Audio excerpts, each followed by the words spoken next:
Hello guys, welcome back to my blog. आज चाहिँ म यता हाम्रो पुरानो गाउँ जान थालिरहेको छु, मतलब देवीथानमा जाँदैछु। अनि अहिले चाहिँ हामी बाटोमा छौँ। हामी चाहिँ खुर्पानी टिप्न भनेर गएको हो। म र दाइ चाहिँ गइरहेछौँ बाइकमा। अनि अब गएर हेरौँ कति छ खुर्पानी। हामी पनि अब यो के अरे खुर्पानी फल्ने टाइमदेखि नै आएको थिएन। अनि अहिले चाहिँ ड्याडीले छ खुर्पानी जा भन्नु भयो, अनि त्यही भएर चाहिँ जान लागेको। अहिले चाहिँ जाँदैछौँ। बाटोहरू यस्तो खतरा छ, अनि आजभोलि यो बादल यस्तो दामी देखेको छ। अनि अब जाने हो, हेरौँ के कति रहेछ के रहेछ, अनि रहेछ भने लिएर आउने हो।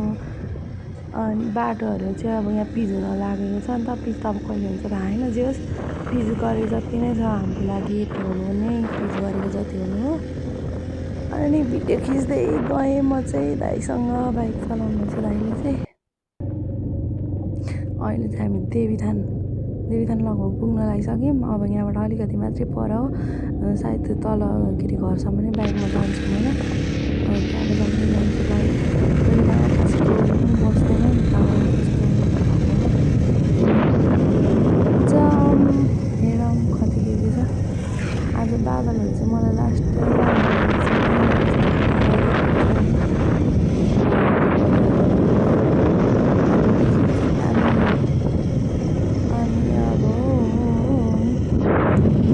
अनि अब के भन्नु मलाई बोल्नै आएन। अब यहाँभन्दा बाहेक चाहिँ अब चाहिँ हामी घर पुग्छौँ होला। अनि घर पुगेपछि चाहिँ म खुर्पानी देखाउँछु है। अनि त्यस्तै खनेको थिएँ, त्यही भएर अहिले चाहिँ राम्रो बनाएछन्। तलको टिपेको जस्तो खान् क्या, नत्र भए त्यहाँनिर त्यत्रो धेरै फल्यो। अनि तलतिर चाहिँ फल्दैन त, त्यहाँ चाहिँ त्यस्तो बाफ्रे। यहाँ चाहिँ टन्नै फलेर छ, छानामाथि चाहिँ। यहाँ तल चाहिँ छैन, अलिअलि फटाफुट्टा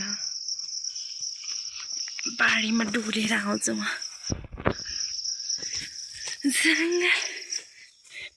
अहिले त राम्रो बनाएछन्। यसपालि चाहिँ जुनारहरू पनि राम्ररी फल्ने भएछ है। यहाँ चाहिँ टन्नै रहेछ है। अप्ठ्यारो ठाउँको चाहिँ राख्दैछन्, सजिलो ठाउँको चाहिँ टिपिसकेछन् खुर्पानी। अहिले चाहिँ जुनार बानी नि खतरा भएछ है हाम्रो। बोट त टन्नै ठुलो खाने, स्याउ पनि अलिअलि पाक्न थालेछ।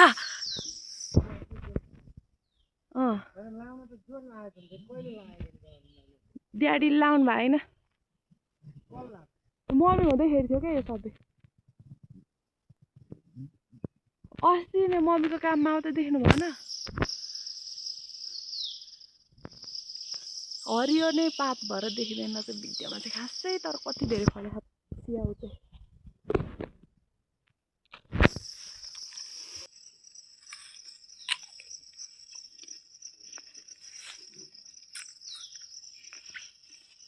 बाफले स्याउ टन्नै फल्यो रहेछ, मुटुन भएको छ हामी।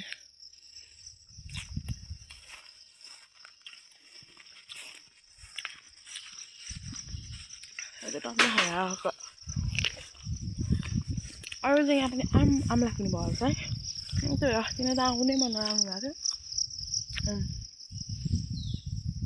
नार्मो रहेछ त्यो चाहिँ हाम्रो घर, त्यो टोइलेट पुरानो मिठो रहेछ स्याउ। जुनार चाहिँ भर्खर चिचिली लाग्दै रहेछ, नास्पाती नि फल्दै रहेछ। बाख्रे नास्पाती फल्दैछ। त्यो चाहिँ सुन्तलाको बोट, सुन्तला चाहिँ त्यो चाहिँ हाम्रो खेर यस्तो पुरानो छ। अहिले चाहिँ हामीले खुर्पानी टिपिसक्यौँ यत्रो र बाफ्रे यो भरि टिपिसक्यौँ हामीले। यस टिपेर लैसकेछन् क्या खुर्पानी चाहिँ। यो चाहिँ हाम्रो पुरानो घर हो, यस्तो भइसक्यो। पहिला हामी यहीँ बस्थ्यौँ, अनि अहिले चाहिँ उता चौकीठाडी बस्छौँ। यस्तो खतरा घर छ नि यहाँ हाम्रो पुरानो घर, के गर्नु। अनि अब यति टिपिहाल्यौँ। अब चाहिँ हामी जान लाग्यो दाइ र माछम। हामी चाहिँ बाइकमा आएको हो। ओह थाके। This is my village. खतरा हानी गाउँ त, अहिले कोही बस्दैनन् तर गाउँमा कोही पनि छैनन् गाउँमा दामी आइछ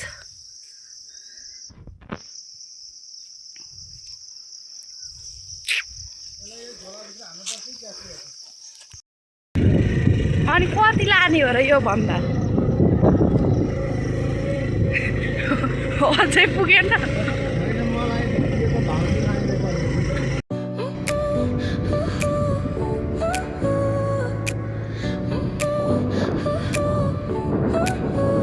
Your smile lit up like a sunrise glow. Touch so soft where the seasons flow.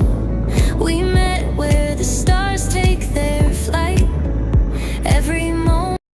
अहिले चाहिँ म खुरपानी खाएर नि घर आइसकेँ अनि आज चाहिँ यस्तो खतरा सिन भएको छ नि मतलब पानी पर्छ जस्तै छ त्यही भएर यस्तो मस्त धुम्मेको जस्तो भइछ सबै 46 भइसक्यो अहिले चाहिँ अनि घ्याप्चेको पेटर्न कस्तो मजाले देखेको पानी चाहिँ पर्छ जस्तै छ के हुन्छ थाहा छैन त्यही भन्दा आजको भ्लग चाहिँ म यहीँ एन्ड गर्छु